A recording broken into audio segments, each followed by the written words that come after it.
the Today's Light, your ultimate destination for success.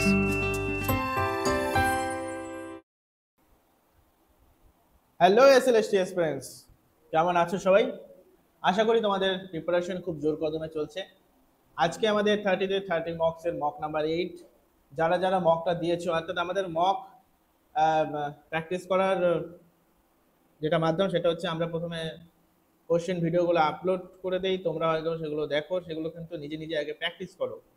যদি দেখো কোনো প্রশ্ন আটকে যাচ্ছে, তবে কিন্তু এসে তোমরা সলিউশন ভিডিওটা দেখো, ঠিক আছে? না হলে নিজের প্রোগ্রেসটা কিন্তু অনেকটা কম হবে, ঠিক আছে? সলিউশন দেখার আগে আগে তোমরা ওই কোশ্চেন ভিডিওতে গিয়ে পজ করে করে তোমরা কিন্তু সলিউশন করার চেষ্টা করো। তারপরে সেখানে না হলে তোমরা অবশ্যই কিন্তু এই সলিউশন ভিডিওটা দেখো, এবং কোথায় কোথায় তোমরা মিস করছো সেগুলো কিন্তু তোমরা নোট ডাউন করতে থাকো, ঠিক আছে? তো চলো আজকের মকটা শুরু করা যাক। Mock number 8। আজকের মকের প্রথম যেটা প্রশ্ন ছিল সেটা কি ছিল? বলেছে একটি বস্তুকণা x=5 অবস্থান থেকে যাত্রা শুরু করে v=2 মিটার সেকেন্ড ইনভার্স ধ্রুব বেগে চলতে থাকে। কণাটির সরণ সময় লেখচিত্র হবে।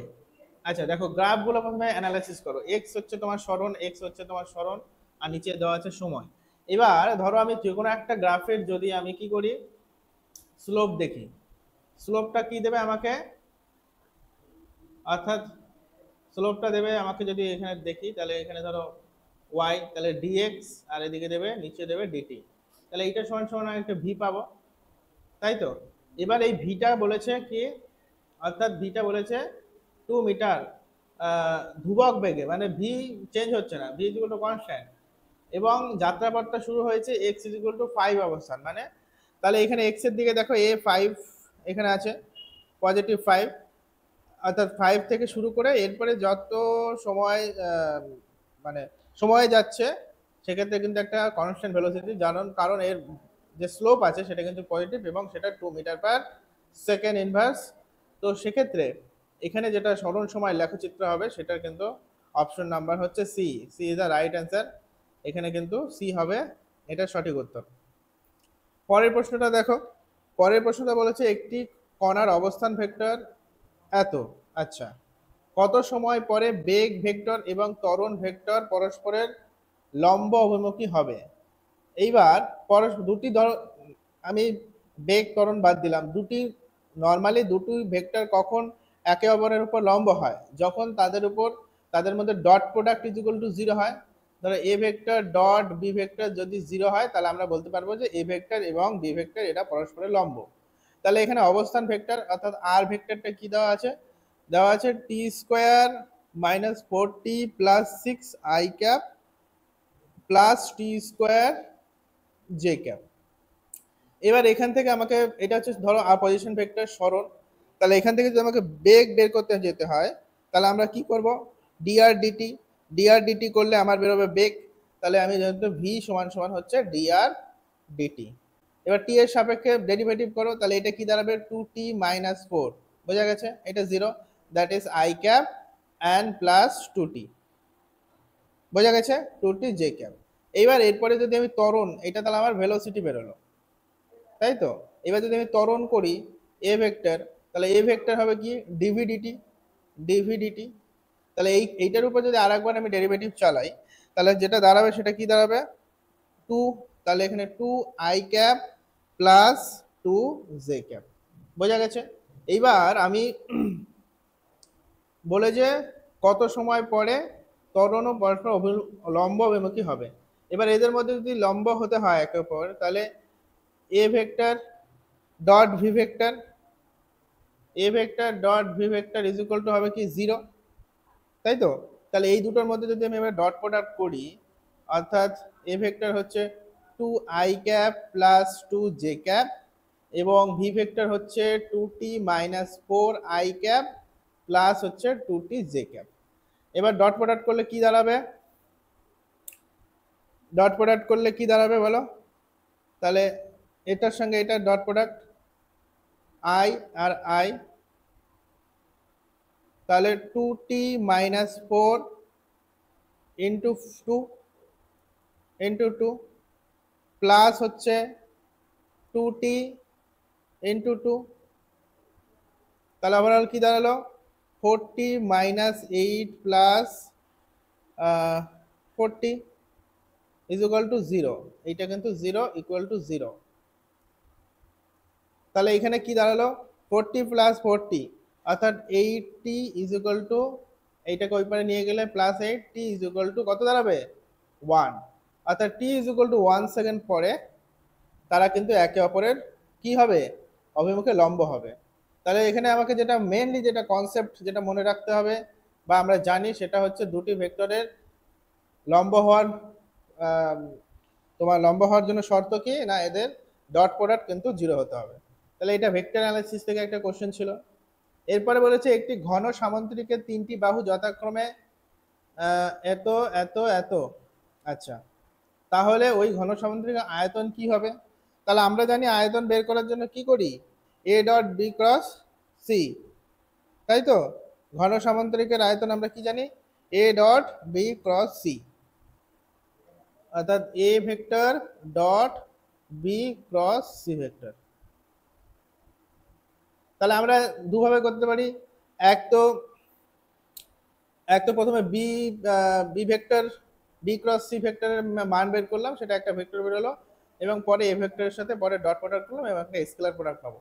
এবং আমরা যদি ডাইরেক্ট করতে যাই তাহলে ডাইরেক্ট করতে গেলে কি করতে হবে, আমরা কি করব একটা ডিটারমিনেন্ট নির্ণয় করব। তাহলে এ অর্থাৎ 2 এখানে -3 আর কে ক্যাপ যেহেতু নেই তাহলে 0। যে বি ভেক্টর এখানে কত আছে, ধরো এটা বি ভেক্টর, তাহলে 1 প্লাস 1 আর এটা হচ্ছে -1। সি ভেক্টর কত আছে, সি ভেক্টর আছে আই হচ্ছে 3, জে হচ্ছে 0, কে হচ্ছে -1। তাহলে এটা যদি আমি কি করি ডিটারমিনেন্ট নির্ণয় করি তাহলে আমি পাবো এর আয়তন, অর্থাৎ ঘন সামান্তরিকের আয়তন। ধরো ভি ধরলাম, তাহলে ভি সমান সমান A dot B cross C, এবং এ ডট বি ক্রস সির মান তাহলে কি দাঁড়াবে, তাহলে 2 নিলাম, তাহলে এখানে -1 মাইনাসে মাইনাসে 0, এটা তো 0 হয়ে গেল। তারপরে হচ্ছে মাইনাস অফ -3, তাহলে এখানে হচ্ছে +3, এই রো এই কলাম বাদ, তাহলে -1 আর মাইনাসে মাইনাসে +3, তারপর নিলাম 0, 0 তো 0। তাহলে এইটা দিয়ে কি দাঁড়ালো -2 প্লাস এইটা কত দাঁড়াবে প্লাস মাইনাসে মাইনাস, সরি এইখানে হবে তাহলে -3 প্লাসে প্লাসে plus, that is it is 9।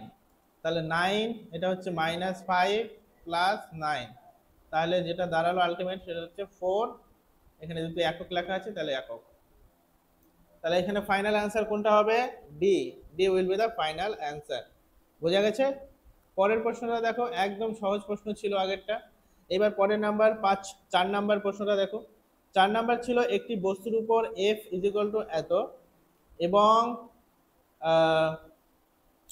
এত নিউটন বল প্রয়োগ করার ফলে বস্তুর বেগ এত হয়, তাৎক্ষণিক ক্ষমতার মান কত? আচ্ছা, তাহলে তাৎক্ষণিক ক্ষমতার ফর্মুলা আমাকে জানতে হবে। তাৎক্ষণিক ফর্মুলা হচ্ছে W/T, আর এই W সমান সমান কি, W সমান কি, ওয়ার্ক ডান বাই টাইম হচ্ছে তোমার পাওয়ার। আর ওয়ার্ক ডান কি করে বের করব, এফ ইন্টু এস, তাই তো? এফ ইন্টু এস আমাকে দেবে কি, আমাকে দেবে ওয়ার্ক ডান বাই হচ্ছে টি। তাহলে পাওয়ার, তাহলে এবার হচ্ছে দেখো F dot S by T কে আমরা কি লিখতে পারি, ভি। অর্থাৎ এফ ডট ভি যদি আমরা করি তাহলে কিন্তু আমরা তাৎক্ষণিক ক্ষমতা কত সেটা কিন্তু পেয়ে যাব। তাহলে এখানে আমাদের গিভেন টাইম কি কি দেওয়া আছে, এফ দেওয়া আছে অ্যাজ এ ভেক্টর, ভি দেওয়া আছে অ্যাজ এ ভেক্টর। তাহলে আমরা যদি পাওয়ার সিম্পলি বের করি তাহলে আমরা কি করব, সিম্পলি এদের মধ্যে ডট প্রোডাক্ট করব। তাহলে 60 I cap plus 15 J cap minus 3 K cap. বোঝা গেছে? Dot 2 I cap minus 4 J cap plus 5 K cap. এবার দেখো তাহলে কি হবে, এবার যদি আমরা ডট প্রোডাক্ট করি তাহলে 60 ইন্টু 2 দ্যাট ইজ 120 প্লাস মাইনাসে মাইনাস 4 15 60, প্লাস মাইনাসে মাইনাস 3 5 15। তাহলে 60 120 মাইনাস অফ 75 তাহলে 75, তাহলে কত দাঁড়াবে? 75, দ্যাট ইজ 5, 7, 8, 9, 10, 11, 12, 45। তাহলে 45 ডাব্লু অর্থাৎ 45 হচ্ছে ওয়াট, হচ্ছে এখানে তাৎক্ষণিক ক্ষমতার মান। বোঝা গেছে? একদম সোজা অঙ্ক ছিল। এইবারে বলো, এইবারে পরের প্রবলেমটা দেখো। পরের প্রবলেমটা দেখো। পরের প্রবলেমটা বলেছে কি 1 কেজি এবং 100 কেজি ভরের দুটি বস্তু পরস্পর 1 মিটার দূরে অবস্থিত। 1 কেজি ভরের বস্তু থেকে কত দূরত্বে মহাকর্ষ ক্ষেত্রের মান শূন্য হবে? এবার কিন্তু আমরা পৃথিবী ধরিনি, পৃথিবীর মহাকর্ষ শক্তি বলিনি আমরা এখানে। 1 কেজি ভর, ধরো এখানে পৃথিবীর মহাকর্ষ শক্তি নেই, এখানে দুটো 1 কেজি ভর এবং 100 কেজি ভরের দুটি বস্তু পরস্পরের মধ্যে 1 মিটার দূরত্বে রয়েছে। তাহলে এদের 1 কেজি ভরের থেকে কত দূরে মহাকর্ষ ক্ষেত্রফলের মান কি শূন্য হবে? তাহলে এই যে, তাহলে মহাকর্ষ শূন্য হওয়ার শর্তটা কি? না উভয় ভরের জন্য অর্থাৎ 1 কেজি এবং 100 কেজির জন্য এদের ক্ষেত্র প্রবাল্যের মান কি হবে? ক্ষেত্র প্রবাল্যের মান কিন্তু সমান হতে হবে। বোঝা গেল? এবার তাহলে প্রথমে হচ্ছে তাহলে ক্ষেত্র প্রবাল্য যদি সমান হয়ে যায় তাহলে হচ্ছে তাদের মধ্যে ওই যে দূরত্বটার জন্য হবে সেটার জন্য কিন্তু কি হবে না মহাকর্ষ ক্ষেত্রফল, মহাকর্ষ ক্ষেত্রের মান কিন্তু শূন্য হবে। ধরো এই একটা বস্তু আছে এ 1 কেজি এবং এখানে হচ্ছে আর একটা বস্তু আছে এটা 100 কেজি এবং এদের মাঝখানে দূরত্ব হচ্ছে 1 মিটার। ঠিক আছে? এবার ক্ষেত্র প্রবাল্য কি মানে এই বস্তুটার জন্য ধরো অসীম দূরত্ব থেকে যে একটা পজিশনে কোনো একটা ইউনিট ভরের যদি আমরা কোনো একটা বস্তু রাখি তার উপর যে আহ, আহ, মানে মহাকর্ষ ক্ষেত্রটা ক্ষেত্র যে একটা টান ক্রিয়েট করে সেটাকে আমরা বলবো ক্ষেত্র প্রবাল্য, মহাকর্ষ ক্ষেত্র প্রবাল্য। তাহলে সেই ক্ষেত্র প্রবাল্যের আমরা ফর্মুলা কি জানি? সেই ফর্মুলা জানি হচ্ছে E is equal to G M by হচ্ছে আর স্কোয়ার। এবার ধরো আমি মনে করি যে 1 কেজি ভরের থেকে এক্স এক্স দূরত্বে গিয়ে আমি এমন একটা পয়েন্ট নিলাম যেখানে আমরা ক্ষেত্র প্রবাল্য তার মান হচ্ছে একটা সামথিং পেয়েছি। তাহলে এদের মাঝখানে আমি জানি দূরত্ব 1 মিটার। তাহলে এইটুকু দূরত্ব কত হবে? অর্থাৎ 100 কেজি ভরের জন্য যে দূরত্ব হবে সেটা হবে 1 মিটার মাইনাস এক্স।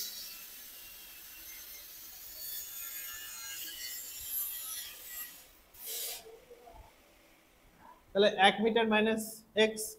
তাহলে যদি আমি এদের ধরো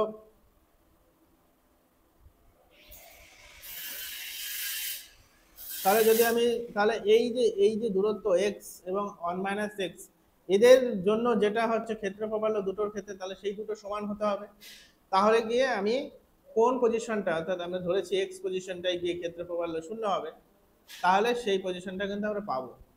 তাহলে ধরো বড় যেটা ছোট যেটা 1 কেজি ভরে সেটা ধরলাম আমরা ইয়ন, ইয়নের জন্য ক্ষেত্র প্রবাল্যের মান, এবং এইখানে আর এর পরিবর্তে আমি লিখলাম এক্স, আর এর পরিবর্তে আমি লিখলাম এক্স। ধরো এক্স দূরত্বে গিয়ে ক্ষেত্র প্রবালের মান কত, এবং এবং ইটুর ক্ষেত্রে কি হবে? ইটুর ক্ষেত্রে জি এম, এটা ধরো M1 এটা M2 বাই হচ্ছে 1 মাইনাস এক্স আর স্কোয়ার। এবার এই দুটো মহাকর্ষ ক্ষেত্রে শূন্য হতে গেলে কি হবে না এমন একটা পয়েন্ট যেখানে এই ইটু আর ইউটুর মান হবে সমান। তাহলে GMM by x square is equal to GM2 1 minus x square. এই দুটোর ভ্যালু কি হবে? সমান হবে। তাহলে উভয় দেখো উভয় পক্ষে আমি জি টার্মকে বাদ দিয়ে দিলাম। এর M1 এর মান কত? এর M1 এর মান হচ্ছে 1, এর M2 এর মান হচ্ছে 100 বাই হচ্ছে এক্স স্কোয়ার আর এটা হচ্ছে 1 মাইনাস এক্স স্কোয়ার। এবার কি করা যায়? এবার ধরো আমি উভয় পক্ষকে কি করলাম? রুট ওভার নিলাম। তাহলে উভয় পক্ষে যদি আমি রুট ওভার নিয়ে নিই তাহলে কি দাঁড়াবে? 1 by x is equal to 10 by 1 minus x, এই দাঁড়াবে। এবার ডায়াগোনালি মাল্টিপ্লাই করো তাহলে কি হবে? 1 minus x is equal two 10x, তাই তো? তাহলে 10x plus x that is 11x is equal to 1, তাহলে x এর মান কত হবে 1/11 মিটার। তাহলে এইটা যদি 1 কেজি পাটে বস্তু হয়, তাহলে এইটা যদি তাহলে 1/11 মিটারে গিয়ে এদের কিন্তু মহাকর্ষ ক্ষেত্রের মান কিন্তু শূন্য হয়ে যাবে। বোঝা গেল? একটু হয়তো আওয়াজ তোমাদের কাছে আসতে পারে, বাইরে কাজ চলছে, তো সেটাকে ইগনোর করো আর বেসিক্যালি কন্টেন্টে ফোকাস করো, ব্যাস এইটুকু আবেদন। এরপরের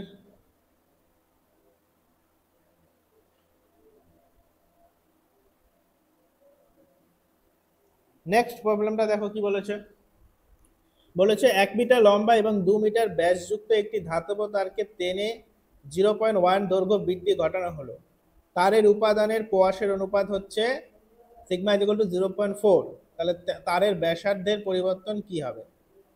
আচ্ছা, বেশ বেশ বেশ। তাহলে আমরা দেখি প্রয়াসের, যদি এইখান থেকে অঙ্কটা করতে শুরু করি, যে প্রয়াসের অনুপাত যেটা হচ্ছে সেটা কি দেয়? সেটা দেয় হচ্ছে মাইনাস অফ পার্শ্ব বিকৃতি বাই হচ্ছে অনুদৈর্ঘ্য বিকৃতি।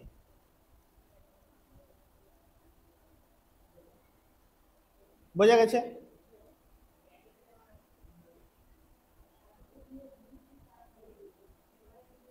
তাহলে আমি মনে করলাম যে এখানে আমাকে তাহলে পার্শ্ব বিকৃতি আর অনুদৈর্ঘ্য বিকৃতি আমরা কিভাবে লিখি? ধরো পার্শ্ব বিকৃতি ডেল আর বা ডেল ডি, যাই হোক একটা কিছু লিখলে হলো। তাহলে ধরো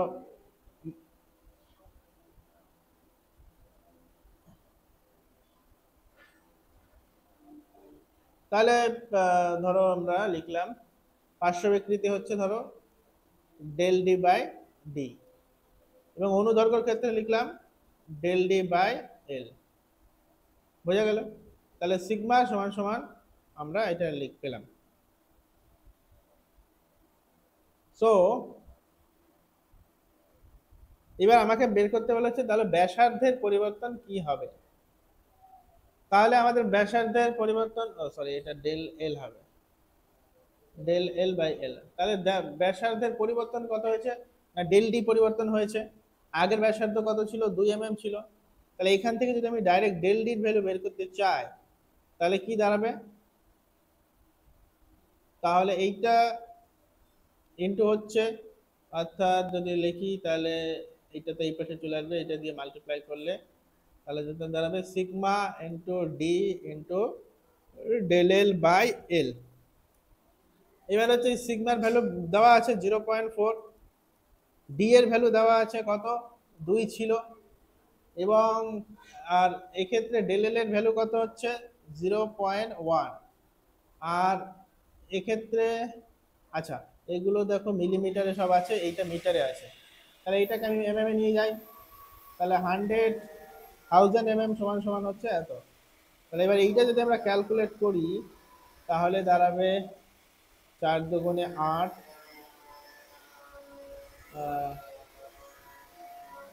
এইটাকে 10 ইন্টু 10, 1 2 3 4 5, তাহলে 8 into 10 two the power minus 5, 8 into 10 two the power minus 5 mm, এটা হচ্ছে ডেল ডির মান। আর এই ডেল ডিটা কি দেয়?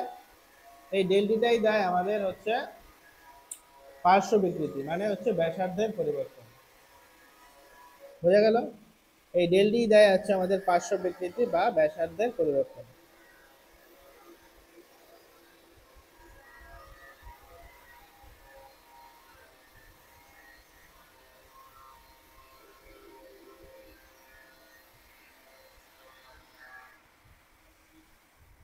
নেক্সট প্রবলেমটা কি বলেছে?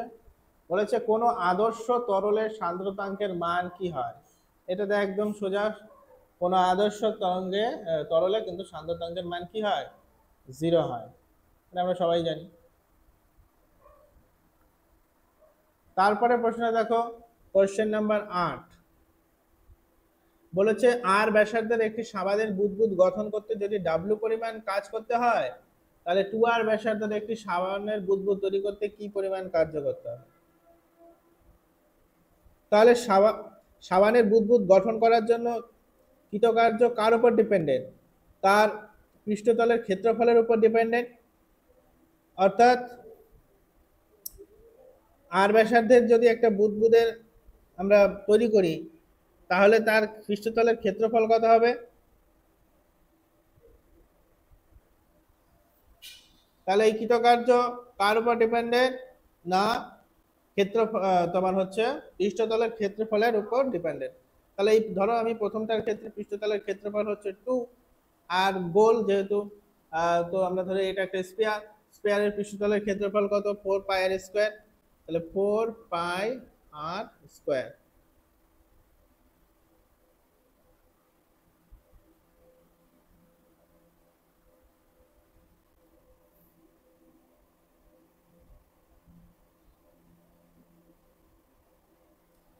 পাই আর স্কয়ার, সরি, পাই আর স্কয়ার।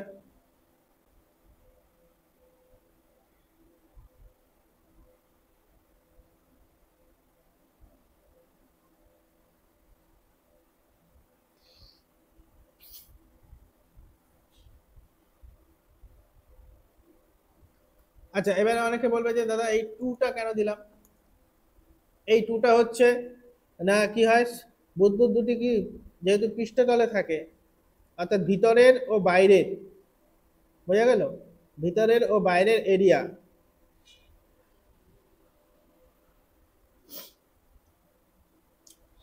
তাহলে প্রথম যে বুদবুদটা তৈরি হবে তার জন্য যে কৃতকার্য সেটা কি হবে? এরিয়ার সঙ্গে সমানুপাতিক। তাহলে ধরো এরিয়া যদি আমি এটাকে কে দিলাম, একটা এরিয়া 1 দিলাম, তাহলে সেটা কি দাঁড়ালো? কে, এটা হচ্ছে 8 পাই আর স্কয়ার, 8 পাই আর স্কয়ার, এখানে আর আছে আর, তো সেক্ষেত্রে কে 8 পাই আর স্কয়ার। বোঝা গেছে? এবার কে কি, কে একটা কনস্ট্যান্ট ধরে নিয়েছি ধরো। এবার তাহলে W2 এর ক্ষেত্রে কি হবে?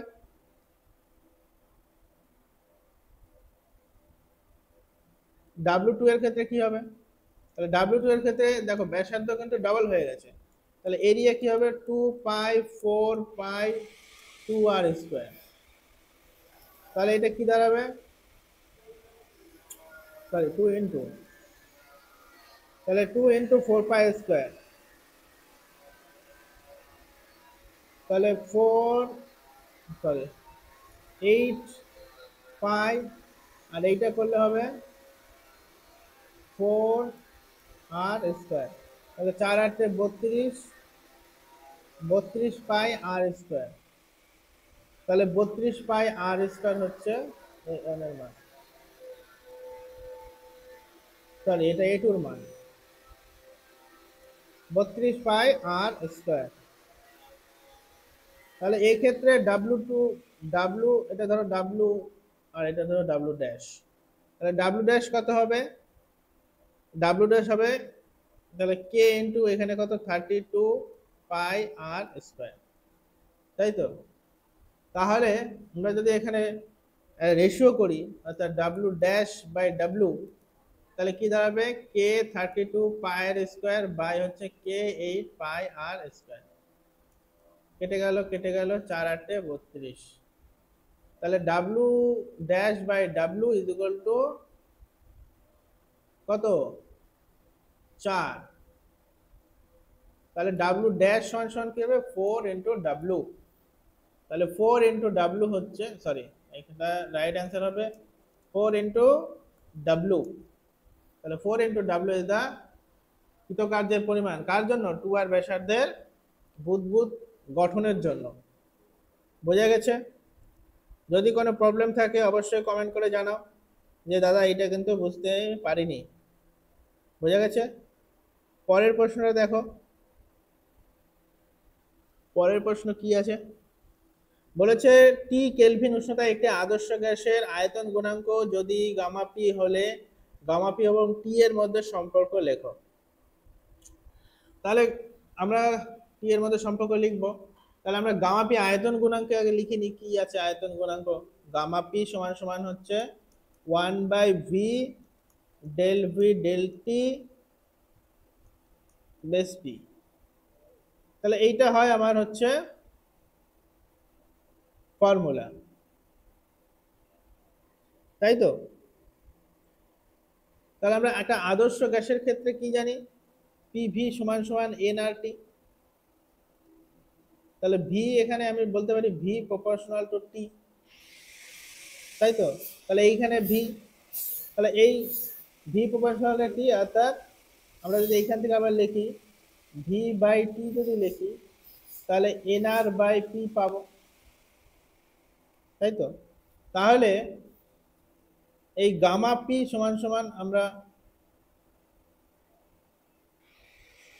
ভি বাই ডেল টি, ধরো আমরা এখানে অর্থাৎ ডেল ভি মানে স্মল চেঞ্জ আর ভি টি, তাহলে ভি বাই টি সমান সমান ধরো আমরা এটাই লিখলে এইভাবে লিখলাম 1/v এনআর বাই টি, লিখতে পারি তো? লিখতে পারি টি।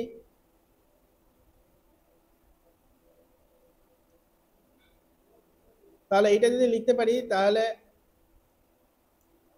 1/v সমান সমান ভি বাই টি, এটা লিখতে পারি। তাহলে গামা পি এর হচ্ছে 1/t এর সঙ্গে কি প্রপোর্শনাল,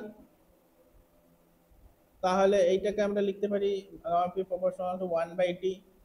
তাহলে gamma P proportional to 1/t লেখা যায়। তাহলে এইটা হচ্ছে আমার রাইট অ্যান্সার। পরের প্রশ্নটা দেখো, এগুলো কনসেপ্ট কিন্তু আমরা আগের মকগুলোতেই ক্লিয়ার করেছি, যারা আগের মকগুলো দাওনি তারা যাও, তারা দেখবে আরো পরিষ্কার বুঝতে পারবে, সেখানে কিন্তু আরো ডিটেলসে বলে দেওয়া হয়েছে। এরপরে যত মক যাবে দেখবে রিপিটেড অনেক কোশ্চেন আসছে, তো সেগুলো বারবার একই কনসেপ্ট প্রত্যেকটা ভিডিওতে বুঝিয়ে ভিডিও লেন্থ গুলোকে বাড়িয়ে তো কোনো লাভ নেই। তাহলে তোমরা এক থেকে শুরু করো মকগুলো, দেখবে তোমাদের প্রচুর প্রচুর কনসেপ্ট কিন্তু অটোমেটিকলি ক্লিয়ার হয়ে যাবে। বোঝা গেছে? বলেছে স্থির আয়তনে একটি আদর্শ গ্যাসের মোলার আপেক্ষিক তাপ CV is equal two 5R/2। ওই গ্যাসের ক্ষেত্রে দুটি আপেক্ষিক তাপের অনুপাত অর্থাৎ gamma is equal to CP by CV এর মান কত হবে? অর্থাৎ আমাকে কি বলেছে, গামার মান বের করতে বলেছে। তাহলে আমরা কি জানি, আমরা জানি যে স্থির চাপে মোলার আপেক্ষিক তাপ অর্থাৎ সিপি এবং স্থির আয়তনে মোলার আপেক্ষিক তাপকে আমরা বলি সিভি। এর মধ্যে যেটা সম্পর্ক হলো সেটা হচ্ছে CP minus CV is equal to R, এটা আমরা জানি। তাহলে আর কি, আর হচ্ছে সার্বজনীন গ্যাস ধ্রুবক। আমার কোশ্চেন, আমি অনেক কিছু লিখছি না আমার, তাহলে আমার এইগুলো কিন্তু শোনো, নাহলে কিন্তু লিখে লিখে করাতে গেলে অনেকটা সময় দেরি হয়ে যায়। তা আমি যা যা বলছি সেগুলো কিন্তু মন দিয়ে শুনো এবং নোট ডাউন করো যদি বুঝতে না পারো। তাহলে এখানে সিভির ভ্যালু দেওয়া আছে, সিভির ভ্যালু কত দেওয়া আছে 5R/2। তাহলে এখান থেকে আমি সিপি একদম আসান তারিখে এসে বের করে নিতে পারি। তাহলে আর প্লাস সিভি হচ্ছে আমার সিপির ভ্যালু। তাহলে আর প্লাস সিভির কত, সিভি হচ্ছে 5R/2। বোঝা গেছে? তাহলে এইটা যদি আমি করি তাহলে 2R বাই প্লাস 5R/2 এটা পাবো। তাহলে এটা হলো 7R/2, অর্থাৎ সিপির ভ্যালু কিন্তু আমি পেয়ে গেছি, তাই তো? তাহলে সিপি পেয়ে গেছি, এখানে সিপি পেয়ে গেছি, এখানে সিভি পেয়ে গেছি। তাহলে এখানে আমি, তাহলে এবার আমি গামা জানি সিপি বাই সিভি। তাহলে সিপির মান হচ্ছে আমার 7R/2, সিভির মান কত আমার, সিভি কোথায় গেল, সিভির মান হচ্ছে 5R/2। তাহলে এটা হচ্ছে আমার গামা। তাহলে এই গামা সমান সমান কত দাঁড়াবে, এইটা যদি উল্টে যায় 2 কেটে গেল, আর আর কেটে গেল 7/5। তাহলে এই পরেরটুকুটা ডাইরেক্ট করে দিলাম, তাহলে gamma is equal two 7/r, 7/5। 7/5 কোনটা আছে, option number C is the right answer. বোঝা গেছে? পরের প্রশ্নটা দেখে বলে, একটি সমবাহু প্রিজমে কোনো আপতিত আলোক রশ্মির ক্ষেত্রে সর্বনিম্ন বিচ্যুতি 30 ডিগ্রি হলে প্রিজমের প্রতিসরাঙ্কের মান কত? তাহলে প্রিজমের প্রতিসরাঙ্কের ফর্মুলা আমাকে জানতে হবে। তাহলে প্রিজমের প্রতিসরাঙ্কের ফর্মুলা কি ছিল, mu is equal to sine A plus del M by 2 by sine a/2। তাহলে এখানে এ কি, এ হলো প্রিজম কোণ,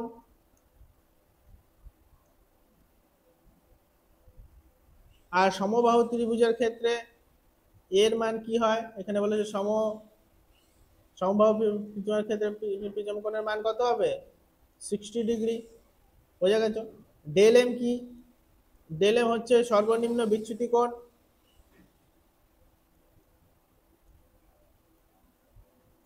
বিচ্যুতি কোণ, তার ভ্যালু কত এখানে দেওয়া আছে 30°। বোঝা গেছে? তাহলে এবার যদি আমরা ডাইরেক্ট ফর্মুলাতে বসাই, আর কিছু জানার আছে আমার, আর কিছু নাই, তাহলেই আমার প্রতিসরাঙ্কর মান বেরিয়ে যাবে। অর্থাৎ সাইন এর ভ্যালু কত, 60 প্লাস 30/2 বাই হচ্ছে সাইন এর ভ্যালু কত, 60/2, তাই তো, 60a/2। তাহলে উপরে কি দাঁড়ালো, সাইন 90/2 হচ্ছে 45°, আর নিচে দাঁড়ালো হচ্ছে সাইন 30°। তাহলে সাইন 45°-র মান কত, 1/√2, তাই তো, সাইন 45 মান 1/√2, সাইন 30°-র মান হচ্ছে হাফ, তাহলে 1/√2 ইন্টু 2/1, দ্যাট ইজ 2/√2।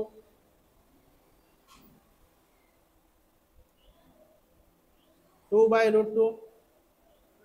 এবার যদি আমি উপর নিচে √2 দিয়ে গুণ করি তাহলে কি হবে, নিচে পড়ে রাখলো 2, তাহলে এই ক্ষেত্রে এখানে করো, তাহলে 2 ইন্টু √2 বাই হচ্ছে √2 হচ্ছে 2, 2 কেটে গেল, তাহলে কি পড়ে থাকলো, √2। তাহলে √2 here is the right answer. বোঝা গেল? পরের প্রশ্নটা দেখো কি বলেছে, বলেছে ইয়ং এর দ্বি রেখাচিত্র পরীক্ষাটি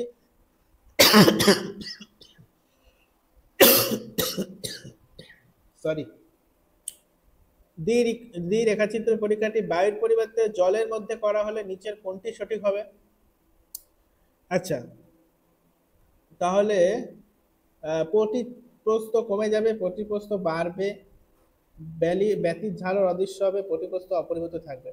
তাহলে আমরা যদি এখানে দেখি প্রতিপ্রস্থটা বাড়বে না কমবে, এই দুটোর মধ্যেই যদি আমরা কম্পেয়ার করি, তাহলে আমাকে প্রতিপ্রস্থ জানতে হবে। প্রতিপ্রস্থ বের করার ফর্মুলা কি, ল্যামডা ডি বাই ডি। তাহলে ল্যামডা কি, ল্যামডা হচ্ছে আলোর তরঙ্গ দৈর্ঘ্য,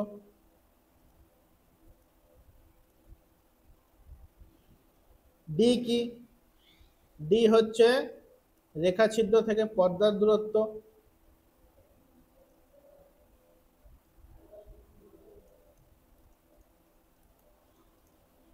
স্মল ডি কি, স্মল ডি হলো দুটি যে রেখাছিদ্র আছে, দুটি রেখাছিদ্রের মধ্যবর্তী দূরত্ব।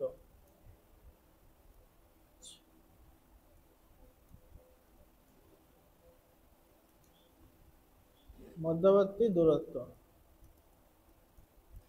বোঝা গেল? এইবার তাহলে ধরো এবার এইখানে যেটা বিটা অর্থাৎ প্রতিপ্রস্থর যে মান, সেটা কিন্তু ল্যামডার সঙ্গে কিন্তু প্রপোর্শনাল, তাই তো। তাহলে বায়ু মাধ্যমে যে আলোর যেটা তরঙ্গ দৈর্ঘ্য থাকবে, আর তরলের মধ্যে অর্থাৎ জলের মধ্যে নিলে তরঙ্গ দৈর্ঘ্য নিশ্চয়ই এক থাকে না, থাকে কি? তাহলে ধরো বায়ু মাধ্যমে তরঙ্গ দৈর্ঘ্য হচ্ছে ল্যামডা ই,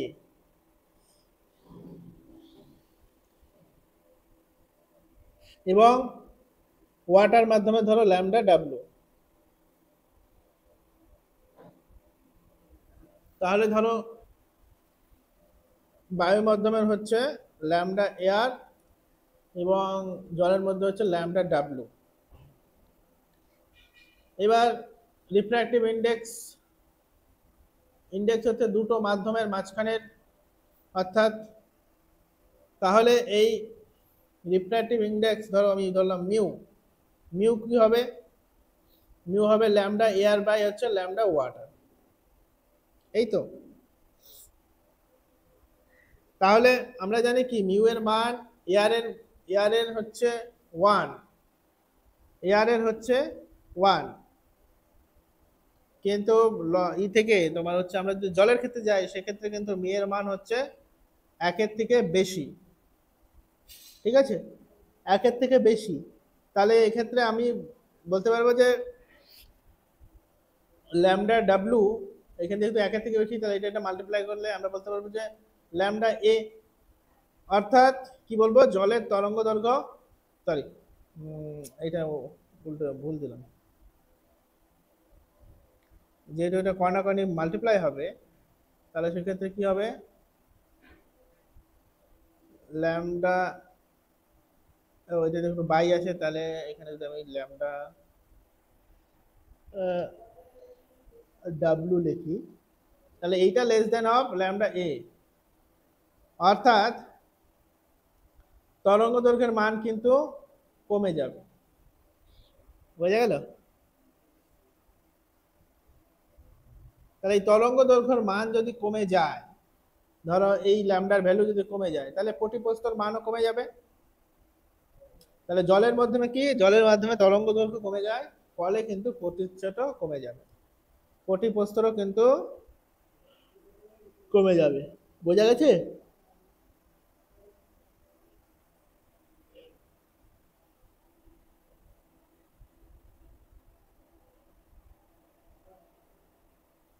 পরের প্রশ্নটা দেখো।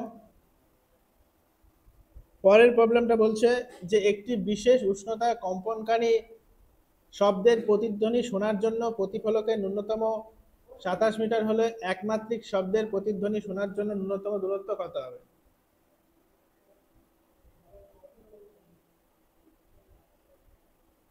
তো একমাত্রিকের ক্ষেত্রে কি হবে, সেম ডিস্টেন্সই হবে।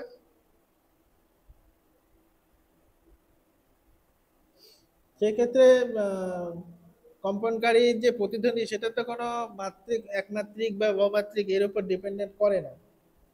ধরো এখান, তাহলে এটা ধরতো 17 মিটার, তবে কোনো শব্দ সেটা একমাত্রিক, দ্বিমাত্রিক বা বহুমাত্রিক বা যাই হোক না কেন, কম্পনকারী সেটার উপর কিন্তু যে প্রতিধ্বনি হওয়ার এটা কিন্তু ডিপেন্ড করে না, বা শব্দের প্রকৃতি।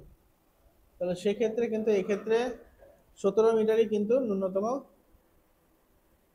দৈর্ঘ্য হবে।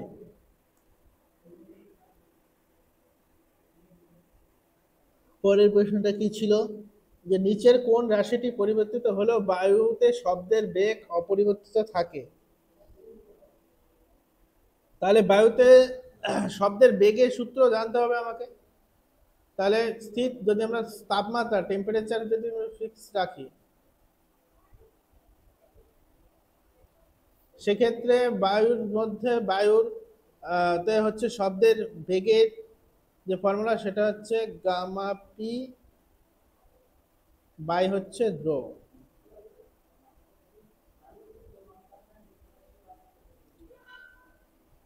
তাহলে এক্ষেত্রে দেখা যাচ্ছে বায়ুর পি, এটা হচ্ছে পি, এটা হচ্ছে রো,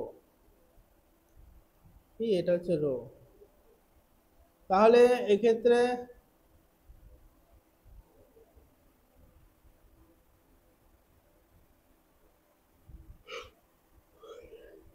এক্ষেত্রে যদি আমি দেখি,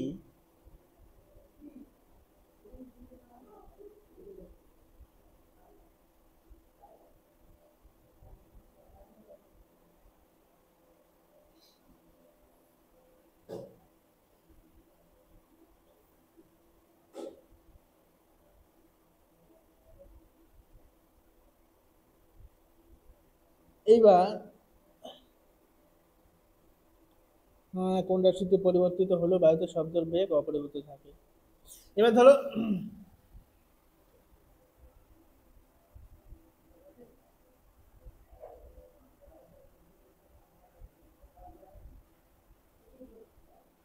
এবার ধরো চাপটা যদি পরিবর্তন হয়, চাপটা যদি পরিবর্তন হয় এবং বেগ যদি অপরিবর্তিত থাকে, তাহলে অটোমেটিকলি রোটাও পরিবর্তন হতে হবে, আর এর ভ্যালুটা, রো এর ভ্যালুটা কিন্তু অটোমেটিকলি তাহলে চেঞ্জ হতে হবে, তাই তো?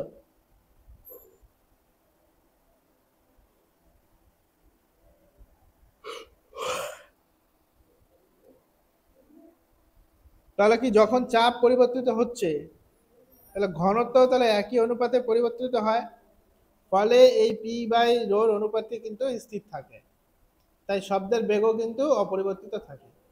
বোঝা গেছে? তাহলে এই ক্ষেত্রে অ্যান্সার হবে বায়ুর চাপ। 15 নাম্বার প্রশ্নটা কি বলেছে? বলেছে পি ভ্রামক একটি তড়িৎ দ্বিমেরুকে একটি সুষম তড়িৎ ক্ষেত্র ইতে রাখলে দ্বিমেরুটির তড়িৎ স্থিতিশক্তি রাশিমালা কোনটি হবে?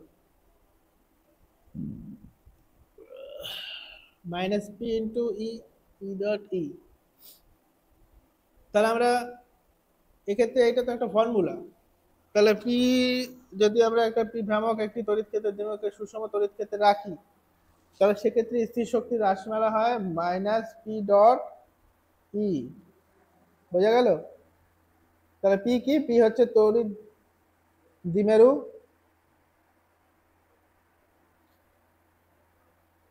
ভ্রামক, তড়িৎ দ্বিমেরু ভ্রামক, আর ই হচ্ছে তড়িৎ ক্ষেত্র। তাহলে এই তড়িৎ স্থির শক্তির মান কি? আমরা লিখি ইউ সমান সমান মাইনাস পি ডট ই, এটা আমরা জানি। তাহলে এখান থেকে এইটা একটা ডাইরেক্ট ফর্মুলা দিয়েছে।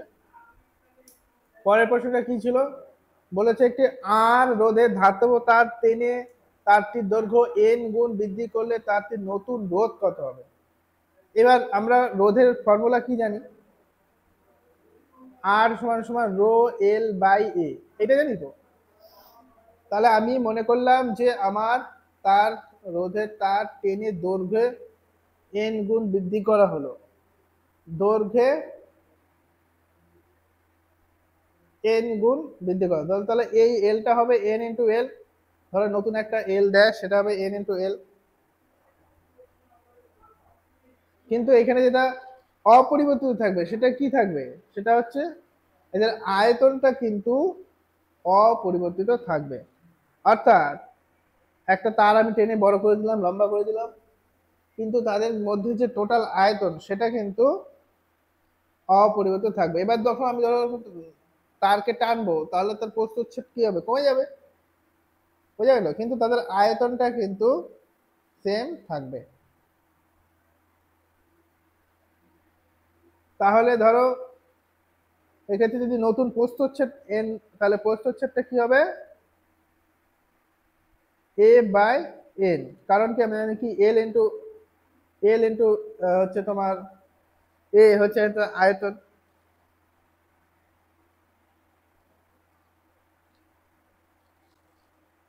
তাই তো? এ ক্ষেত্রফল ইন্টু লম্ব, ওইটাই দেবে আমার আয়তন। তাহলে যেহেতু আমি এন গুণ বৃদ্ধি করেছি, তাহলে এ বাই এন, তাহলে এর নতুন ক্ষেত্রফলটা কি হবে? A by N. বোঝা গেছে? তাহলে নতুন রোধের মান কি হবে?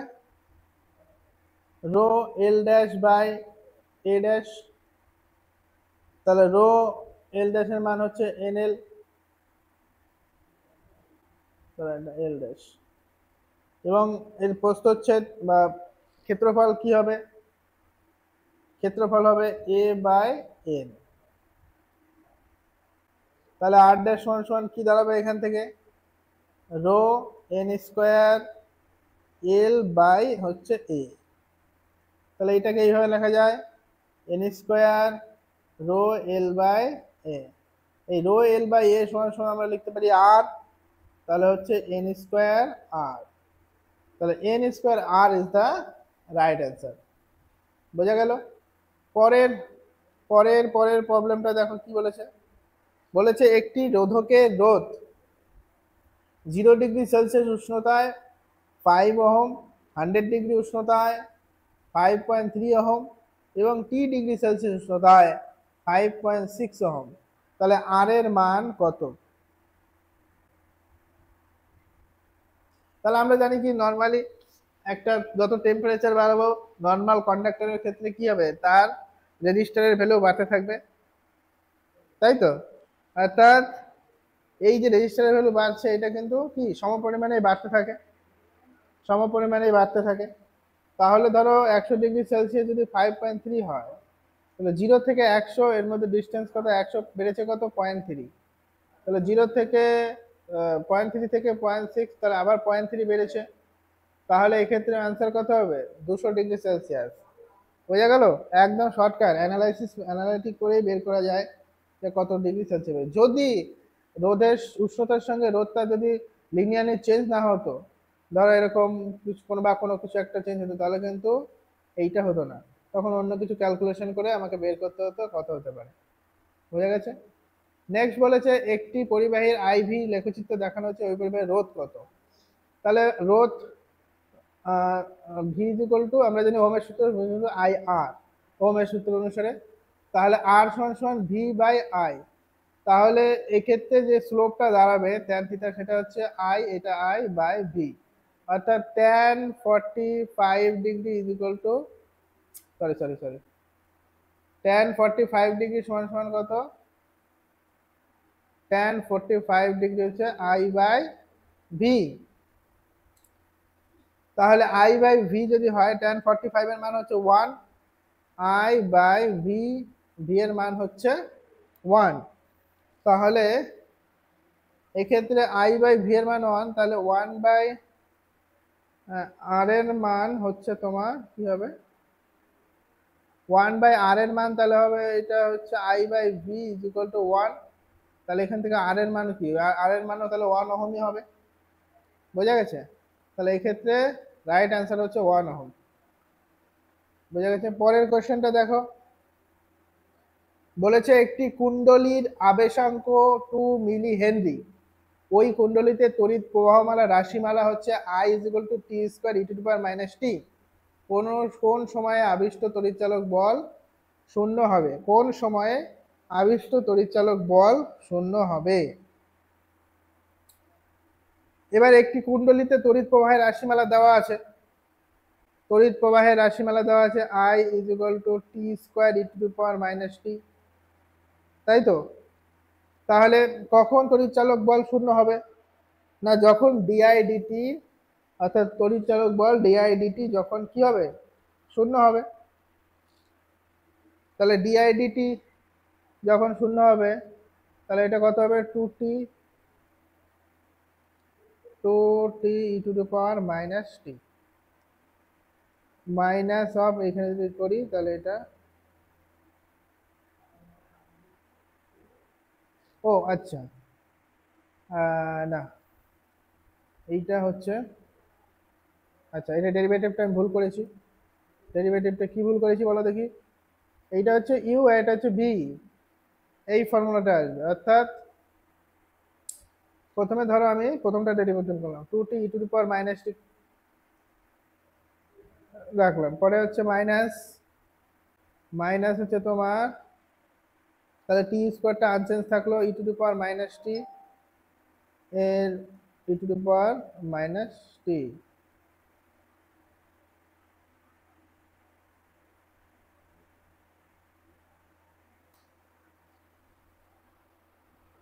তাহলে তাহলে এখান থেকে যদি আমি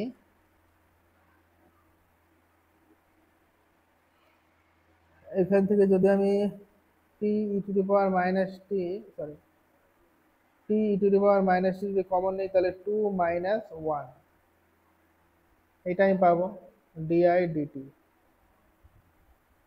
তাহলে এই ডিআই ডিটি কে যদি শূন্য হতে হয়, তাহলে আমাকে কি কি হতে পারে? এক তো, সরি এখানে কি করেছি আমি, এটা টি হবে। তাহলে এক তো টি সমান সমান, এটা তো জিরো হতে পারেই না, ই to the power T zero হলে তো টোটাল টার্মটাই জিরো হয়ে যাবে, তাহলে এটাও জিরো হতে পারে না। তাহলে একমাত্র যদি আমি এই যে টাইমের ভ্যালুটা যদি 2 বসিয়ে দিই, যদি টি ইজ ইকুয়াল টু 2 হয়, টি ইজ ইকুয়াল টু যদি 2 হয়, তবে কিন্তু এইটা টার্মটা জিরো হতে পারে, তাহলে একটা টাইমের ভ্যালু পাওয়া যাবে। তাহলে টাইমের ভ্যালু কত? টাইমের ভ্যালু একদম টি ইজ ইকুয়াল টু 2 সেকেন্ডে এটা কিন্তু জিরো হয়ে যাবে, এবং এটা জিরো হয়ে গেলে কিন্তু তড়িৎচালক বল শূন্য হয়ে যাবে। তাহলে টাইম সমান সমান 2 সেকেন্ড। বোঝা গেছে? তাহলে এই ফর্মুলাটা, এটা ফর্মুলা নয়, এখানে ডাইরেক্ট দেওয়াই আছে, এখানে কিছু মনে রাখতে হবে না।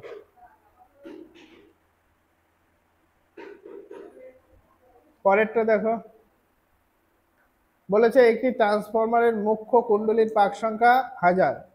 এর সাহায্যে 200 ভোল্ট 50 হার্জ লাইন থেকে 22 ভোল্ট এসি পেতে হলে গৌণ কুণ্ডলীর পাক সংখ্যা কত হতে হবে? তাহলে এক্ষেত্রে আমরা কি ইউজ করব? ট্রান্সফরমারের ফর্মুলা ইউজ করব, তাই তো? তাহলে ট্রান্সফরমারের ফর্মুলা কি বলে না, ভিএস অর্থাৎ সেকেন্ডারি কয়েলের voltage by voltage of primary coil is equal to হবে কি number of secondary coil by হচ্ছে নাম্বার অফ প্রাইমারি কয়েল। এখানে কি কি দেওয়া আছে? মুখ্য অর্থাৎ প্রাইমারি অর্থাৎ এর পাক সংখ্যা অর্থাৎ এনপির ভ্যালু দেওয়া আছে। আচ্ছা, এর সাহায্যে তোমার হচ্ছে ভিএস ভিএস কত দেওয়া আছে? 22 ভোল্টের একটা আমি এসি পাবো, অর্থাৎ সেকেন্ডারি কতগুলো কত ভিএ পাবো ভিএস। ভিপি প্রাইমারি কত ছিল? 220 ভোল্ট ছিল, তাই তো? তাহলে এখান থেকে কিন্তু আমরা পেয়ে যাব।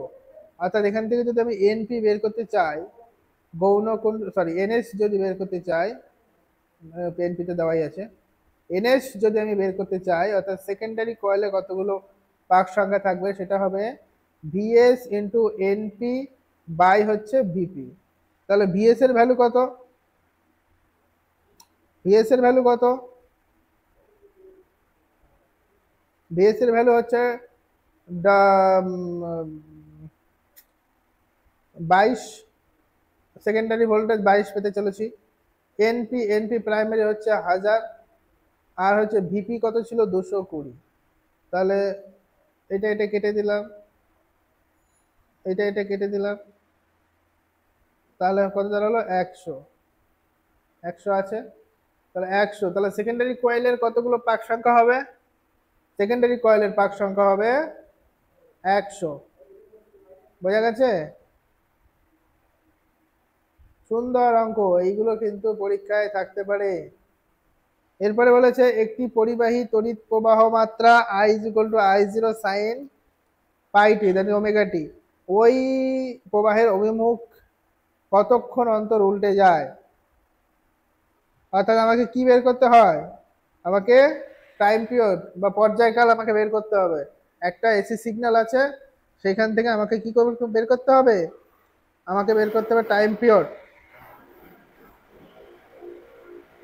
বা পর্যায়কাল। তাহলে একটা নর্মালি আমি যদি একটা সাধারণ একটা এসি কারেন্টের একটা এখানে কি বলছে আই এর যদি আমি ইকুয়েশন বা ফর্মুলেশন যদি লিখি, তাহলে সেক্ষেত্রে কি দাঁড়ায়? I is equal to I0 sine omega t. তাহলে এখানে আমরা একটা জিনিস জানি, ওমেগা ইজ ইকুয়াল টু কি হয়? 2 পাই এফ হয়। তাহলে এই হচ্ছে এফ হচ্ছে ফ্রিকোয়েন্সি, এই ফ্রিকোয়েন্সির সাথে আবার টাইম পিরিয়ডের রিলেশন হচ্ছে টি ইজ ইকুয়াল টু 1/f। তাহলে এখান থেকে আমি টি পেয়ে যাব, অর্থাৎ টোটাল টাইম পিরিয়ড কত এইটা পেয়ে যাব। এবার বলেছে কতক্ষণ পর অভিমুখ কতক্ষণ উল্টে যায়। ধরো এদিকে যে অভিমুখ ছিল উল্টে যায়, মানে হচ্ছে এর অর্ধেক যখনই হবে তখন তার অভিমুখ পাল্টে যাবে। এটা পজিটিভ ছিল, এটা নেগেটিভে চলে আসবে, তাহলে অর্ধেক অর্থাৎ T/2 কত, এইটা কিন্তু আমাকে জানতে চেয়েছে। তাহলে এখান থেকে ওমেগা কত? Omega is equal to 100 pi. তাহলে ওমেগা সমান সমান 100 pi is equal to 2 pi f, তাই তো? তাহলে 2 pi f is equal to 100 pi, f is equal to 100 pi by 2 pi, sorry pi কেটে গেল, দ্যাট ইজ 50, তাই তো? তাহলে 50, f is equal to 50 hertz. আর এই এফ থেকে আমরা টাইম পিরিয়ড বের করবো 1/50, তাই তো? 1/50 করলে আবার যেটা দাঁড়ায় 1/50, তাহলে যেটা দাঁড়ালো সেটা হচ্ছে 0.02 সেকেন্ড। বুঝা গেল? তাহলে 0.02 সেকেন্ড হচ্ছে আমার একটা টাইম পিরিয়ড। কিন্তু আমাকে প্রশ্ন তাই চেয়েছে কি অভিমুখ কতক্ষণ অন্তর উল্টে যায়, অর্থাৎ T/2 চেয়েছে। তাহলে T/2 যদি বের করতে চাই 0.02 বাই হচ্ছে 2, তাহলে সেটা দাঁড়ালো কত? 0.01 সেকেন্ড। 0.01 সেকেন্ড হচ্ছে এত সেকেন্ড অন্তর কিন্তু আমার ওই তড়িৎ প্রবাহের অভিমুখটা কিন্তু উল্টে যায়। পরের প্রশ্নটা কি বলেছে দেখো, বলেছে V0 সূচনা কম্পাঙ্ক বিশিষ্ট ধাতুর উপর 4V0 কম্পাঙ্কের, সরি মিউ0, এটা মিউ0 সূচনা কম্পাঙ্ক বিশিষ্ট ধাতুর উপর 4μ0 কম্পাঙ্কের আলো ফেললে নির্গত ফটো ইলেকট্রনের সর্বোচ্চ গতিশক্তি কত হবে? তাহলে এই সর্বোচ্চ গতিশক্তি কিন্তু আমরা আগের দিনও একটা এই কোশ্চেন সেটে কিন্তু এর একটা প্রবলেম ছিল। তাহলে এই ই ম্যাক্স সমান সমান কত হয়? H mu by phi. তাহলে এইচ কি? H is equal to Planck constant. Planck constant mu সমান সমান কি? মিউ হচ্ছে আলোর কম্পাঙ্ক, আপতিত আলোর কম্পাঙ্ক। আর ফাই জিরো কি? ফাই জিরো হচ্ছে কার্য অপেক্ষক। এটা ফাই নয়, ফাই জিরো লেখো। ফাই জিরো হচ্ছে কার্য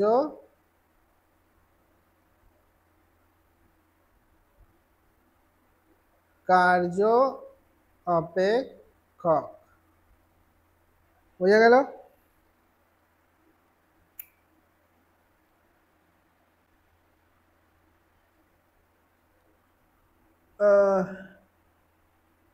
কম্পাঙ্কে আলো নির্গত শক্তি। তাহলে এখানে ই ম্যাক্স,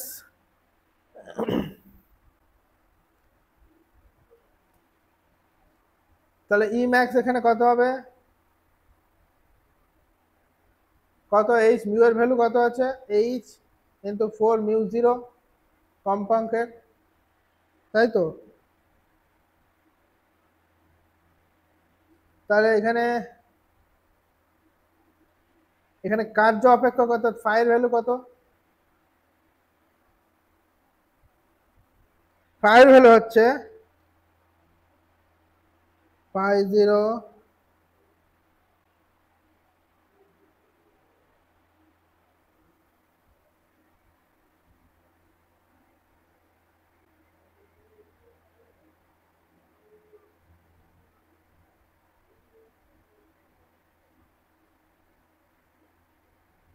এটা কি দেওয়া আছে? সূচনা কম্পাঙ্ক। তাহলে সূচনা কম্পাঙ্কের সাথে আমার ফাই জিরো কার্য অপেক্ষকের কি পার্থক্য হতে পারে? আচ্ছা, ওইটা। তাহলে সূচনা কম্পাঙ্কের সাথে কার্য অপেক্ষকের যেটা ফর্মুলা সেটা হচ্ছে ফাই জিরো হচ্ছে এইচ মিউ। তাহলে এখানে মিউ0 আছে, এইচ মিউ0। তাহলে ফাই জিরো হচ্ছে তোমার এইচ মিউ0। তাহলে এইচ মিউ0 মাইনাস এইচ 4h, এটা হচ্ছে এইচ, এখানে একটা এইচ, এটা হচ্ছে 4μ0। তাহলে 4h μ0 মাইনাস এইচ মিউ0, তাহলে যেটা পড়ে থাকলো 3h μ0। তাহলে ই ম্যাক্স এর ভ্যালু কত? ই ম্যাক্স এর ভ্যালু হচ্ছে 3h μ0, 3h μ0। পরের প্রবলেমটা দেখো। পরের প্রবলেমটা বলেছে একটি ইলেকট্রনের গতিশক্তি ই। বলেছে একটি ইলেকট্রনের গতিশক্তি ই হলে এর দ্বিবগ্নি তরঙ্গদৈর্ঘ্য ল্যামডা হয়, তাহলে ইলেকট্রনের গতিশক্তির মান কত? তাহলে আমরা সিম্পলি কি জানি? দ্বিবগ্নির তরঙ্গদৈর্ঘ্য সমান এইচ বাই পি, আর গতিশক্তি 4ই হলে, তাহলে ইলেকট্রনের গতিশক্তি 4ই হলে দ্বিবগ্নির তরঙ্গদৈর্ঘ্য কত হবে? এবং কণার গতিশক্তি ধরো আর ভরবেগের মধ্যে যেটা সম্পর্ক সেটা হচ্ছে E is equal to p square by 2m বা হাফ এমডি স্কোয়ার, যাই হোক একটা কিছু হলো। তাহলে এখান থেকে আমি যদি ভরবেগ সমান সমান, এখানে যেহেতু তাহলে এই ভরবেগ সমান সমান যদি বের করতে চাই তাহলে আমাকে কি বের করতে হবে? √2m ই, তাই তো? তাহলে এবার যদি আমি এখানে বসাই ল্যামডা সমান সমান এইচ বাই √2m ই, তাহলে আমরা দেখতে পাচ্ছি যে দ্বিবগ্নি তরঙ্গদৈর্ঘ্য গতিশক্তির বর্গমূলের কি? গতিশক্তির বর্গমূলের ব্যস্তানুপাতিক। অর্থাৎ অর্থাৎ ল্যামডা প্রপোর্শনাল টু 1/√ই, এটা লিখতে পারি, তাই তো? তাহলে প্রথম ক্ষেত্রে তরঙ্গদৈর্ঘ্য কত? ল্যামডা। দ্বিতীয় ক্ষেত্রে ইলেকট্রনের গতিশক্তি কত? 4e, 4 টাইম কিন্তু বৃদ্ধি পেয়েছে। তাই তো 4 টাইম বৃদ্ধি পেয়েছে। তাহলে প্রথম ক্ষেত্রে আর যদি দ্বিতীয় ক্ষেত্রে আমরা রেশিও করি তাহলে কি দাঁড়াবে? ধরো আমি যদি রেশিও করি সেকেন্ড ক্ষেত্রে কি হবে 4e। তাহলে এটা ধরো প্রথম ক্ষেত্রে, তো দ্বিতীয় ক্ষেত্রে ল্যামডা ড্যাশ সমান সমান 1/√4e হবে। এবার যদি আমি এখানে রেশিও করি ল্যামডা ড্যাশ বাই ল্যামডা, তাহলে 1/√4e বাই হচ্ছে, তাহলে এটা √e বাই হচ্ছে 1, তাই তো? তাহলে ই তো কেটে গেল, আর এইটা রুট করলে হবে 1/2। তাহলে lambda dash by lambda equal to 1/2 করে থাকলো। তাহলে ল্যামডা ড্যাশ সমান সমান আমরা কি লিখতে পারি? ল্যামডা ড্যাশ সমান সমান আমরা লিখতে পারি λ/2। তাহলে ল্যামডা ড্যাশ অর্থাৎ দ্বিবঙ্গলির পরবর্তী তরঙ্গ দৈর্ঘ্য ল্যামডা ড্যাশ সমান সমান হবে λ/2। বোঝা গেছে? পরের কোশ্চেনটা দেখো, বলেছে হাইড্রোজেন পরমাণুর ভূমিস্তরে থাকা ইলেকট্রনের মোট শক্তি হচ্ছে 13.6। এটা জানি। ইলেকট্রনের সর্বোচ্চ স্থিতি শক্তির মান কত হবে? তাহলে আমরা জানি বোরের মডেল অনুযায়ী কি একটি ইলেকট্রনের গতিশক্তি, ধরো আমরা কে যদি ধরি এবং স্থিতি শক্তি যদি ইউ ধরি, ধরো গতিশক্তি বোরের তোমার মডেল অনুযায়ী গতিশক্তি সমান সমান আমরা ধরলাম কে, এবং স্থিতি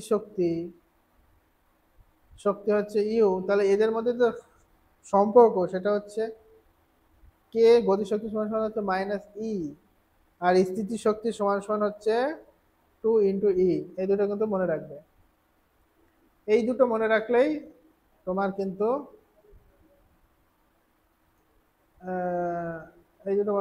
তোমার কোশ্চেনটা হয়ে যাবে।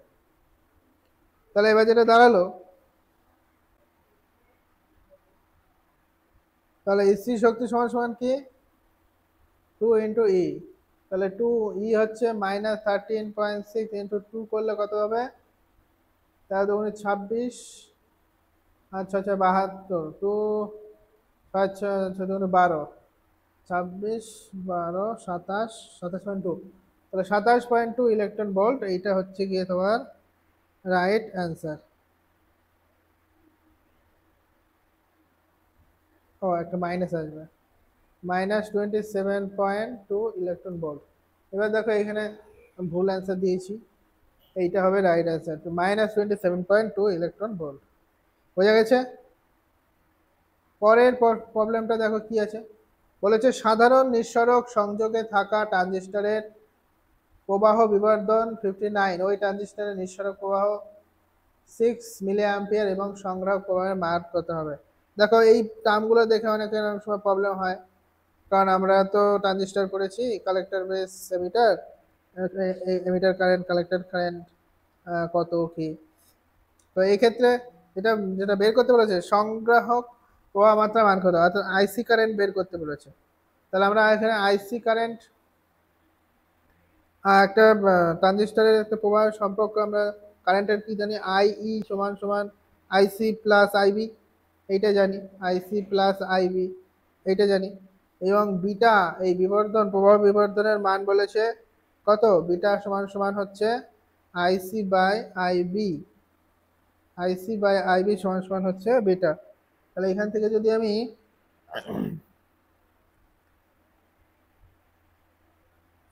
সমান সমান যদি আমি তোমার আইসি কারেন্ট বের করি, আইসি সমান সমান যেটা দাঁড়াবে সেটা হচ্ছে আইসি মাইনাস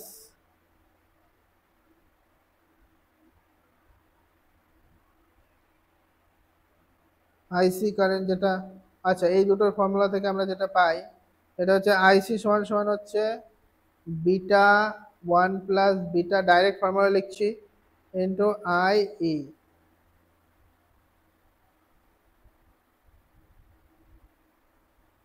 তাহলে এখানে বিটা সমান সমান কত আছে 59, 1 প্লাস 59 ইন্টু হচ্ছে এখানে আই এর মান হচ্ছে 6 মিলি অ্যাম্পিয়ার, 6 মিলি অ্যাম্পিয়ার।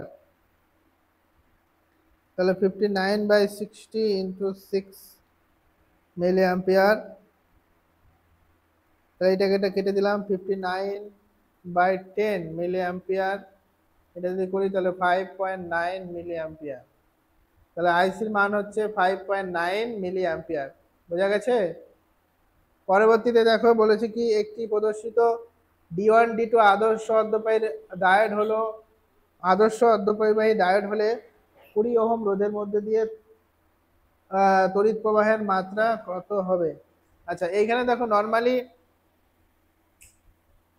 নর্মালি যদি হতো আদর্শ ডায়োড না হয়তো রিয়েল ডায়োড হতো, তাহলে কিন্তু 0.7 করে ভোল্টেজ ড্রপ করতো।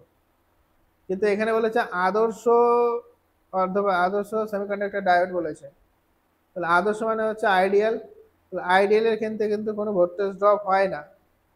তাহলে নর্মালি যেটা হবে সেটা হচ্ছে আই কারেন্ট যদি আমরা বলি, তাহলে নর্মালি যদি হয় তাহলে এটা একটা অ্যাজ এ ওয়্যার হিসেবে কাজ করবে, কোনো যদি ভোল্টেজ ড্রপ না করে। তাহলে আই এর মান কত হবে? 2 volt by 20 V by I, V by R. তাহলে 2/20 that is 1/10 equal to 0.1 ampere. যদি এখানে বলতো রিয়েল ডায়োড, সেক্ষেত্রে কিন্তু এই 1 ওহম হতো না, তখন কিন্তু এইটা হতো। তো কিভাবে? 0.7 থেকে 0.14 মাইনাস করো, দিয়ে তাহলে ওইদিকে তোমার হচ্ছে এখানে এই প্রান্তে হচ্ছে 0.17 ড্রপ, তাহলে 2 ভোল্টেজ মাইনাস 1.7 তাহলে 1.4 সামথিং হতো। তারপরে এটা কিন্তু আলাদা আনসার হতো, সম্ভবত এইটা আসবে। তো এখানে কিন্তু যেহেতু আদর্শ ডায়োড বলা হয়েছে, তার জন্য কিন্তু অ্যান্সারটা কিন্তু এইটা, এটা ভুল করে এসো না। পরের প্রশ্নটা দেখো, নিচের কোন তথ্যটি সঠিক নয়? একটি আলোক তন্তু, আরে আলোক তন্তু মানে অপটিক্যাল ফাইবার।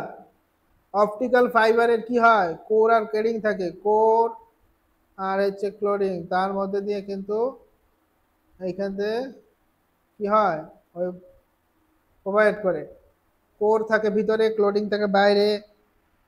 তো এক্ষেত্রে বলেছে কোনটি সঠিক নয়? আলোক তরঙ্গের কোরের প্রতিসরাঙ্ক ক্লোডিং এর প্রতিসরাঙ্কের অপেক্ষা বেশি থাকে, অবশ্যই বেশি থাকে, যার জন্য বাইরের দিকে বেরোতে পারে না। ভিতরে ইন্টারনাল রিফ্লেকশন একটা হয়, যেটুকু বাইরে বেরোবে যাওয়ার ছিল সেটুকু পারে না, ওই কোর ক্লোডিং এর প্রতিসরাঙ্কের ডিফারেন্সের জন্য। আলোক তন্তু অর্থাৎ অপটিক্যাল ফাইবার ব্যাস কয়েক মাইক্রোমিটার হয়ে থাকে, রাইট। এটা আমরা জানি অপটিক্যাল ফাইবার খুব বেশি মোটা হয় না, শুরু হয় যত শুরু। এরপরে হচ্ছে আলোক তড়িতের মধ্য দিয়ে অভ্যন্তরীণ পূর্ণ প্রতিফলন এর মাধ্যমে আলোক সংকেত পাঠানোর জন্য তন্তুকে আলোর আপাতন কোণ অনুমোদন কোণ অপেক্ষা বেশি হওয়া প্রয়োজন। তাহলে এক্ষেত্রে কি বলেছে, যে আলোক তন্তু অর্থাৎ অপটিক্যাল ফাইবার মধ্য দিয়ে অভ্যন্তর টোটাল ইন্টারনাল রিফ্লেকশনের জন্য যে সংকেত পাঠানো হয়, আপতন কোণের অনুমোদন কোণের মানের থেকে বেশি হতে হবে, বেশি হওয়া প্রয়োজন না। এটা কি বেশি হওয়া প্রয়োজন না, সংকট কোণের অপেক্ষা কিন্তু বেশি হতে হয়। সংকট কোণের অপেক্ষা অনুমোদন কোণের অপেক্ষা অনুমোদন কোণের থেকে কম হতে হয়, এবং সংকট কোণের থেকে কি হতে হয়? বেশি হতে হয়, যাতে অপটিক্যাল ফাইবারের মধ্যে দিয়ে আলো ভালোভাবে প্রবেশ করতে পারে। অর্থাৎ সিটা কিন্তু সঠিক নয়। তাহলে এটা সঠিক নয় মানে এটাই হচ্ছে রাইট অ্যান্সার। এবার বলছে নিউমেরিক্যালের অ্যাপারচারের মান যত বেশি হয়, ওই তন্তুর মধ্যে দিয়ে আলো প্রবেশ করানো তত সহজ হয়, রাইট। একই কি বলেছে? তাহলে এইটার মধ্যে সব ভুল ভুল স্টেটমেন্ট হচ্ছে এইটা, তাহলে অপশন হচ্ছে সি তোমার হচ্ছে রাইট অ্যান্সার। বোঝা গেল? তাহলে থ্যাংক ইউ। আজকের এই টেস্ট সিরিজে 27টা কোশ্চেন ছিল, 27টা কোশ্চেনের সলিউশন তোমাদের দেওয়া হলো। আগে তোমরা ভালোভাবে নিজেরা আরেকবার চেষ্টা করো টেস্ট সিরিজের কোশ্চেনগুলো করা, যদি না হয় তারপরে এসে ভিডিওটা আবার বারবার করে দেখো, এবং যে কনসেপ্টগুলো তোমার নতুন লাগছে সেগুলো কিন্তু নোট ডাউন করে রাখো। হ্যাঁ, তো আর যদি কোনো কনসেপ্টে তোমাদের বুঝতে অসুবিধা থাকে, দাদা এই টপিকটা আমাদের ভালো করে পড়া হয়নি, ভিডিও বানাও, ওয়ান শট বানাও, তাহলে যদি তোমরা রিকোয়েস্ট করো, যদি কমেন্ট করো, তবে কিন্তু আমি তোমাদেরকে ভিডিও তৈরি করে দেবো। নাহলে আমি বুঝে নেবো যে তোমরা সমস্ত কিছুই জানো, তোমরা মক টেস্ট দিতে থাকো, ঠিক আছে? আর যার যার যদি অসুবিধা থাকে তাহলে কিন্তু অবশ্যই তোমরা কমেন্ট করে জানাও যে দাদা এই জিনিসগুলো এই টপিকগুলোর উপর অন শট লাগবে, আমি কিন্তু সেগুলো অন শট নিয়ে আসবো।